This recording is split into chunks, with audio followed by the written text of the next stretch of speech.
There are moments in history when the world does not end in fire, nor in the clash of armies, but in silence. The Black Death was one of those moments. It did not announce itself with banners or kings. It arrived quietly, hidden in the fur of rats, and carried in the bellies of fleas, moving along trade routes that had connected continents for centuries. In October of 1347, a fleet of Genoese merchant ships entered the port of Messina in Sicily.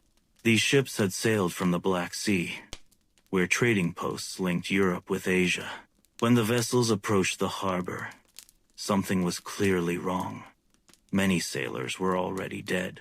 Others staggered onto the docks, pale and feverish, their bodies marked by strange swellings.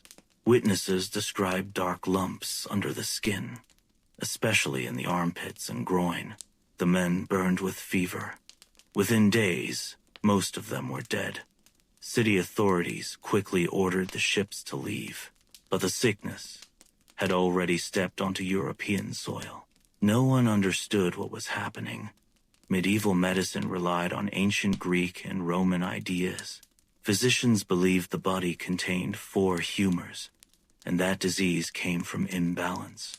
Others blamed poisoned air. Many believed the plague was divine punishment. The real cause was invisible. The disease was caused by a bacterium now known as Yersinia pestis.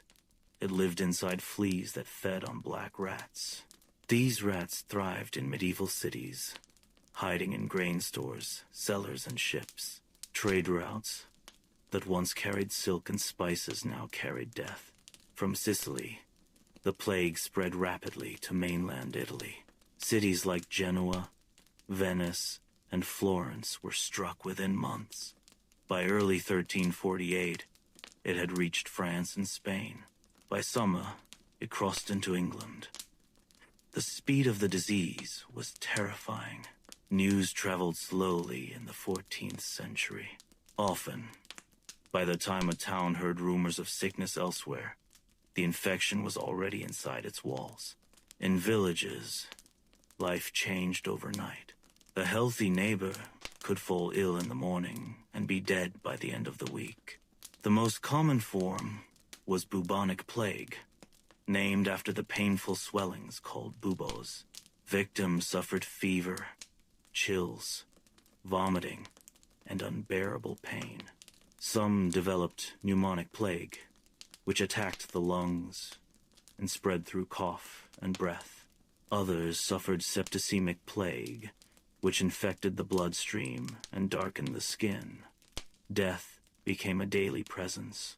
In many cities, mortality reached catastrophic levels. Historians estimate that between 1/3 and 1/2 of Europe's population died between 1347 and 1351. Entire households vanished. Streets once full of market noise grew silent. Florence lost tens of thousands. London dug enormous burial pits outside its walls. Workers moved through the streets with carts, calling for the dead. There were not enough coffins, not enough priests, not enough living hands to bury the bodies. Fear reshaped human behavior. Some parents abandoned sick children. Some children fled infected homes. Wealthier families attempted isolation, retreating to country estates. Others locked city gates against outsiders. Minority communities, especially Jewish populations, were falsely accused of poisoning wells. Violence and persecution followed in several regions. The plague did not only attack bodies, it attacked trust, faith, and order. Medical knowledge offered little help. Doctors prescribed bloodletting, herbal remedies, or burning aromatic woods to cleanse the air. None of it stopped the infection. Religious responses intensified. Many believed the plague was punishment from God. Groups known as flagellants traveled from town to town, whipping themselves publicly in acts of repentance. Fields went unharvested. Trade slowed dramatically. Skilled craftsmen died, creating severe labor shortages. Economic systems began to strain under the pressure. Yet from devastation came change. With so many workers dead, Survivors found their labor more valuable. In England, attempts were made to freeze wages, but enforcement proved difficult. The feudal structure began to weaken as peasants demanded better conditions. For those living through it, however, there was no sense of historical transformation. There was only survival.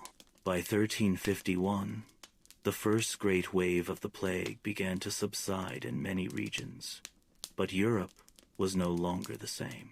Villages stood half empty. Farmland returned to wilderness. Tax records showed dramatic population decline.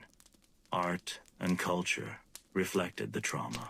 Images of the Dance of Death appeared across Europe, showing skeletons leading kings and peasants alike. Death spared no one.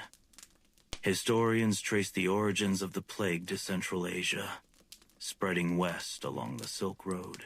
The interconnected trade networks of the medieval world allowed disease to move farther and faster than ever before. The Black Death would return in later outbreaks, but never again with the same shocking force as the first wave. To live through the Black Death was to wake each morning uncertain whether you would survive the week. It was to hear church bells ring constantly for funerals. It was to watch neighbors disappear one by one. And yet, humanity endured. Communities rebuilt. Markets reopened. Children were born into a world shaped by loss. The Black Death was not only a pandemic, it was a turning point that reshaped Europe's economy, society, and worldview.